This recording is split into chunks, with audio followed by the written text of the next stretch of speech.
Bagaimana demokrasi yang menerapkan konsep negara hukum, dan kita harus bagaimana terhindar dari yang namanya di sana saber pungli, gitu ya.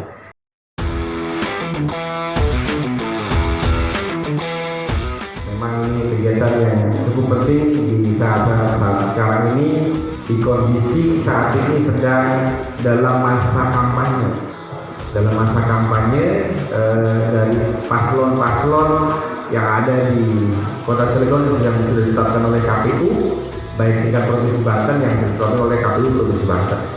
Dan ini hari ini perlu adanya satu itu materi yang berkaitan dengan bagaimana demokrasi yang menerapkan konsep negara hukum, dan kita harus bagaimana terhindar dari yang namanya di sana saber pungli, gitu ya.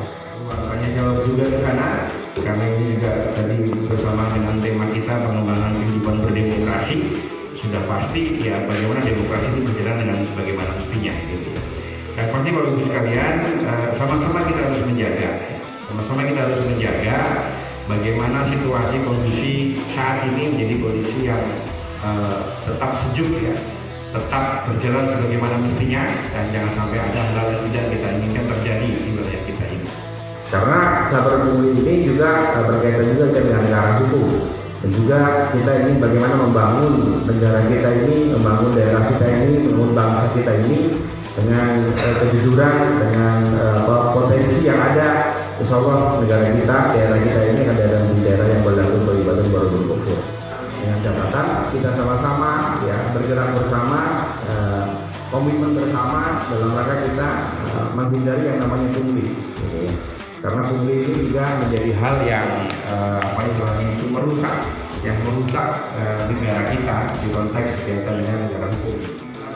Pungutan liar adalah segala bentuk pungutan, permintaan atau pengambilan